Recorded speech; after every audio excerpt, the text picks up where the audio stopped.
Hello everyone, welcome back to my channel. तो आज है संडे और संडे का दिन तो आपको पता ही है कि कितना बिजी रहता है, क्योंकि सब लोग घर पे रहते हैं। बच्चों की स्कूल की छुट्टी रहती है और पतिदेव की शॉप की छुट्टी रहती है। और संडे को लंच या ब्रेकफास्ट दोनों में से एक कोई भी कुछ खास बनता है, क्योंकि कुछ चीज़ें ऐसी बनती है ना कि वो स्कूल में नहीं ले जाते और बच्चों को पसंद भी आती है, तो वो मैं संडे को ही बना देती हूँ। और सैटरडे को रात को पूछ के रख देती हूँ कि कल क्या बनाना है, तो उस हिसाब से मेरे को अगर कोई रात को तैयारी करनी हो तो मैं कर सकूँ। जैसे मुझे कुछ भिगोना हो या फिर किसी का फर्मेंटेशन करना हो। तो आज का जो मेरा व्लॉग है वो सुबह को 6:30 बजे से है। तो मैंने सबसे पहले उठकर अपना जीरा वाटर पिया और उसके बाद झाड़ू वाड़ू निकाल के नहा के पूजा वूजा कर ली। और उसके बाद अब मेरा व्लॉग स्टार्ट हो रहा है सूरज पूजा से। तो संडे को मैं सूरज भगवान को जरूर जल चढ़ाती हूँ। पहले तो मेरा डेली का रूटीन था कि सबसे पहले लड्डू गोपाल जी को उठा के उन्हें नहलाकर और उसके बाद मैं सूरज पूजा करती थी। पर जब से ध्रुव आया है ना, तब से मैं सिर्फ संडे को ही सूरज भगवान को जल चढ़ाती हूँ। तो यहाँ पर पूजा वूजा हो गई है मेरी। अब मैंने पानी भर दिया है। तो हमारी मशीन में ऐसा है ना कि पहले जो 1-1.5 लीटर पानी होता है ना वो फेंकना पड़ता है, उसके बाद का पानी हमें यूज करना पड़ता है। तो मन में कभी कभी ऐसा होता है ना, जो लोग बेचारे बिना पानी के रहते हैं तो उनको कितनी दिक्कत आती है। किसी किसी के यहाँ तो हफ्ते में एक बार पानी आता है। मैंने एक व्लॉग देखा था, उन्होंने बोला था कि वीक में हमारे यहाँ एक बार पानी आता है। तो उन लोगों को बेचारों को कितनी दिक्कत होती होगी, और हमारा जो ये पानी है ना वो कितना वेस्ट जाता है। पर इस मशीन का पानी पीने से हेल्थ बेनिफिट्स बहुत सारे हैं।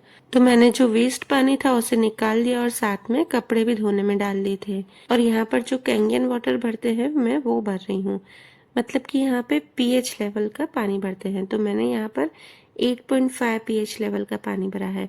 नॉर्मली जो हमारा एसएनसी का पानी आता है ना वो 7 पीएच का आता है। इससे क्या होता है ना कि अगर आपकी बॉडी एसिडिक हो ना तो वो अल्कलाइन हो जाती है, और ज्यादातर सबकी बॉडी एसिडिक ही होती है, क्योंकि आजकल का खान पान ऐसा ही हो गया है। 7 पीएच के बाद वाला पानी होता है वो अल्कलाइन पानी होता है, और 7 पीएच के कम होता है वो एसिडिक होता है, और जो 7 पीएच का होता है वो न्यूट्रल होता है। और आज लंच में बनेगी सूरत की फेमस आलू पूड़ी। वैसे तो ये सब लोग ब्रेकफास्ट में खाते हैं, पर हमारे यहाँ जो अच्छी चीज बनती है ना वो लंच में खाते हैं, ताकि पेट भर के खा सके। आप कमेंट में जरूर बताना कि आपके यहाँ भी क्या ऐसा होता है कि जो अच्छी चीज हो वो खाने में बने, और जो खाने में बनती है चीज उसमें तो बनाने में देर लगती है, क्योंकि वो पेट भर के खाएंगे।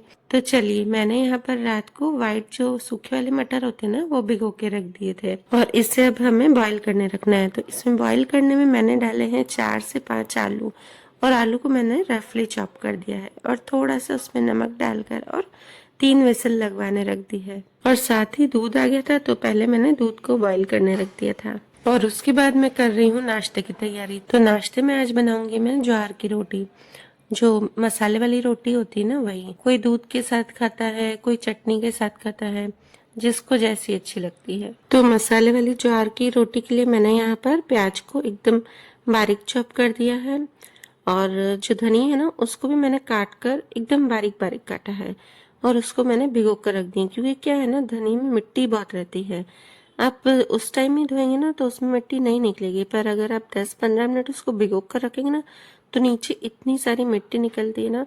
तो मैंने बहुत सारे धनिया भिगोए हैं, क्योंकि थोड़े जाएंगे इस मसाले वाली ज्वार की रोटी में, और बाकी की मैं चटनी बनाऊंगी जो कि मुझे आलू पूड़ी में भी काम आएगी, और जिसको इस रोटी के साथ खानी हो तो वो भी खा लेंगे। तो मैंने ज्वार के आटे में प्याज, धनिया और बारीक कटी हुई हरी मिर्ची डाल दिए, और थोड़ा सा नमक और थोड़ा सा मोयन डालना है, ज़्यादा नहीं डालना है। तो इसको सबको हम मिक्स कर देंगे। उसके बाद हमें क्या करना है कि इसको गर्म पानी से मैं गूंदूंगी। ये रोटी मसाले वाली है तो फूलेगी तो नहीं, पर क्या होता है ना गर्म पानी से ये रोटी एकदम सॉफ्ट बनती है। तो मैंने यहाँ पर आटा लगा लिया है और कोकम को भिगो दिया है, क्योंकि जो हम आलू पूड़ी बनाएंगे ना उसमें कोकम की चटनी जाती है, इसमें इमली की चटनी नहीं जाती है।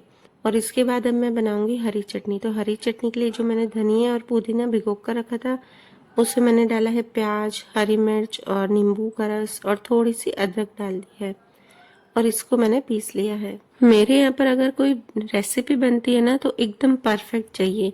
जैसे यहाँ पर अगर हम इमली की चटनी डालते ना आलू पूड़ी के ऊपर तो वो भी छिल जाती, पर नहीं, हमें तो कोकम की चटनी ही डालनी, क्योंकि बाहर वैसी मिलती है। वैसे हम लोग कोकम यूज नहीं करते हैं, पर इसके लिए मैं थोड़े से कोकम ले आई थी। सब लोग खा तो लेंगे मजे से, पर फिर बोलेंगे जरूर कि क्यों इसके ऊपर कोकम की चटनी जाती है, इमली की चटनी क्यों डाली है। तो मैंने सोचा चलो अब थोड़ी सी मेहनत के लिए ले ही आते हैं कोकम। फिर क्या है ना कि एक तो इतनी मेहनत से बना और फिर ऊपर से सुनो तो फिर और मूड ऑफ हो जाता है। तो इतने में मेरी मेड का फोन आया कि आज मैं छुट्टी पे हूँ। तो मैंने सोचा चलो अब थोड़े थोड़े बर्तन होते जा रहे हैं तो उसको भी मांजती जाऊँ।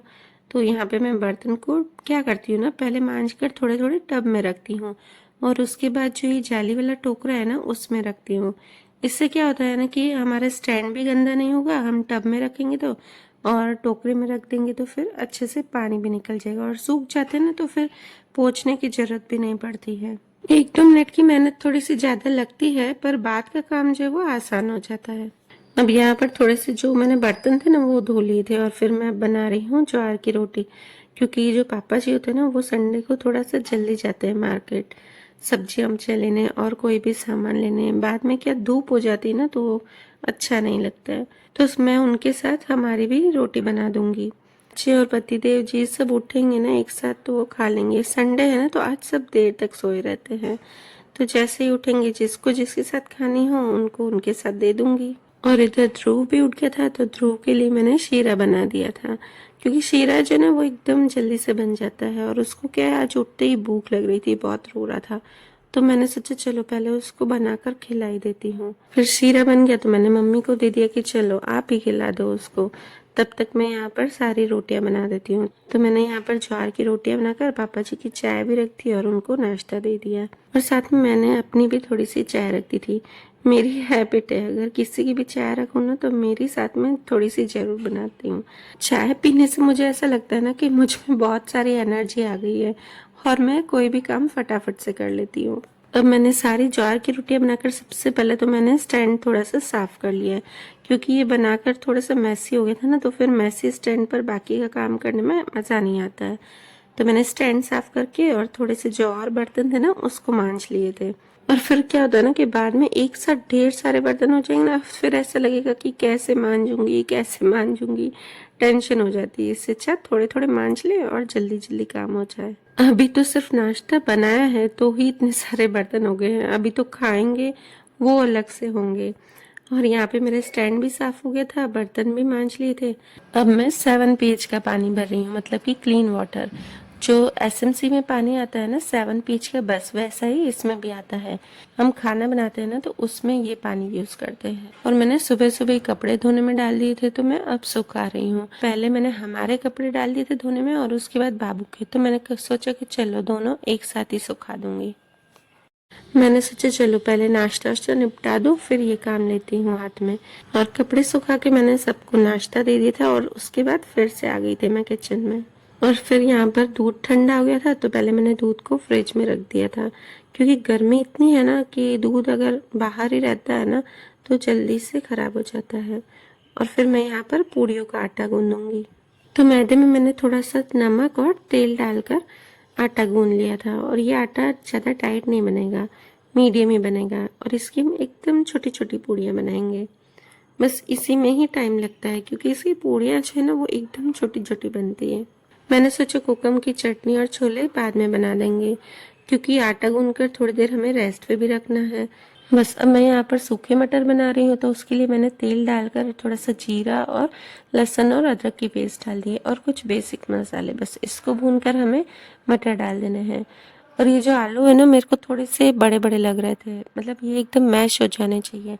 तो मैंने क्या किया था ऊपर से थोड़े थोड़े आलू निकाल कर उसको प्लेट में मैश कर दिया था और फिर उसे डाल दिया था। और फिर थोड़ा सा इसमें पानी डालकर इसमें मिक्स करना है। ये ज़्यादा पतली नहीं बनेगी क्योंकि ये पूड़ियों के ऊपर डालेगी ना तो ये बहनी नहीं चाहिए। और फिर बस मैंने इसे इतना गीला किया है और थोड़ी देर रखने के बाद ये और सूख जाएगा। और ऊपर से थोड़े से हरे धनिया डाल लिए थे।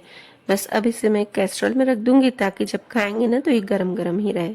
और फिर साथ ही मैंने यहाँ पर कोकम की चटनी भी बना दी थी। तो कोकम की चटनी में मैंने सिर्फ क्या किया है कि मिक्सर के जार में ये जो कोकम मैंने भिगोए थे ना उसे डालकर और थोड़ा सा काला नमक और लाल मिर्च पाउडर और गुड़ डाला है। गुड़ सिर्फ थोड़ा ही डालना है खट्टेपन को थोड़ा सा बैलेंस करने के लिए, क्योंकि ये जो चटनी होती है ना वो मीठी नहीं रहती है, खट्टी ही रहती है।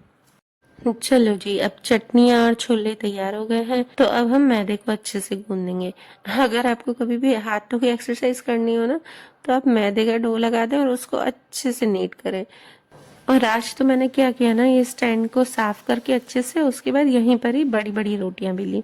नहीं तो क्या होता है ना, छोटी छोटी चकली पर रोटियां बेलो ना, तो बहुत टाइम लग जाता है। तो बस मैं यहाँ पर उसको बेलती देती गई और वो कट करती गई। और मैंने यहाँ पर जल्दी से पूड़ियाँ फ्राई कर ली। इन पूड़ियों को फ्राई करने में बिल्कुल भी टाइम नहीं लगता, क्योंकि एकदम ऐसे बस डालो और कुछ ही सेकंड्स में बन जाती है। ये एकदम वाइट वाइट रखनी होती है और एकदम सॉफ्ट भी। बस इनको क्या करना पड़ता है, निकाल कर और टिश्यू पेपर से थोड़ा सा प्रेस करना पड़ता है। अगर कोई पूड़ी फूल जाए ना, तो उसको प्रेस कर लें, और जो इसका ऑयल भी है ना, वो अच्छे से सोक हो जाए। इन पूड़ियों के ऊपर ये जो मटर बनाए थे ना सूखे वाले, वो रख के उसके ऊपर दोनों चटनियाँ और बारीक बारीक लंबा कटा हुआ प्याज डालते हैं इसमें, और ऊपर से सेव डालकर, अगर आपको चाट मसाला डालना हो तो आप वो डाल सकते हैं। बस एकदम सिंपल सा होती, एकदम सिंपल सी रेसिपी है, पर ये खाने में बहुत ही अच्छी लगती है। और मार्केट में जाओ ना, क्या है ना, ये 30 रुपीज में सिर्फ 8 या 10 पूड़ियाँ ही देते हैं, और घर पे तो हम ये बहुत सारी एक साथ बन जाती है। चलिए जी, किचन का तो सारा काम हो गया था, और अब आपको मैंने बताया था ना कि आज मेरी मेड नहीं आने वाली, तो मुझे पूरे घर का झाड़ू पोछा भी करना है। बच्चे भी थोड़े थोड़े हेल्प करवाते हैं, पर ज्यादा तो हमको ही करना पड़ता है। तो आज मैंने बच्चों को बोला कि तुम लोग अपना रूम साफ कर दो और बाकी का मैं कर दूंगी। वो खुद का रूम साफ करे ना, तो भी बहुत बड़ी बात है, क्योंकि बच्चों का रूम ही ज्यादा मैसी रहता है। तो मैंने यहाँ पे हॉल का भी झाड़ू निकाल दिया था और हमारे रूम का भी। ये जो आप बेडशीट के नीचे पतला वाला गद्दा देख रहे हैं ना, वो मैं बिछाती हूँ, क्योंकि यहाँ पे मैं प्लास्टिक बिछाती हूँ ना, अगर बाबू सूसू करे तो उसके ऊपर ये पतला वाला गद्दा जरूर बिछाती हूँ। नहीं तो क्या है ना, प्लास्टिक के ऊपर बच्चों को सुलाना थोड़ा ठीक नहीं रहता है। भले ही हम ऊपर से बेडशीट बिछाते हैं, फिर भी प्लास्टिक जो है वो बच्चों को गर्म लगता ही है। तो इसलिए मैं ये पतला वाला गद्दा जरूर बिछाती हूँ। और ये गद्दा तो मैंने बनवा लिया था, पर इसका कवर सिलने का भी बाकी है। तो इसका जो कवर है ना, वो घर में ही मैं स्टिच कर लेती हूँ। तो भी बाबू छोटा है ना, तो मुझे बिल्कुल भी टाइम नहीं मिलता है। फिर भी धीरे धीरे टाइम निकाल के वो भी काम कर दूंगी। और आज सुबह से ये सब करने में बहुत ही टाइम लग गया था। रेसिपी भी बनाई और उसके बाद झाड़ू पोछे किए, तो यहाँ पर वो भी इरिटेट हो रहा था, क्योंकि उसको मैंने बहुत देर से फीड नहीं दी थी। तो चलो फ्रेंड्स, वीडियो को करती हूँ यहीं पर ही एंड, और मिलते हैं नेक्स्ट व्लॉग में।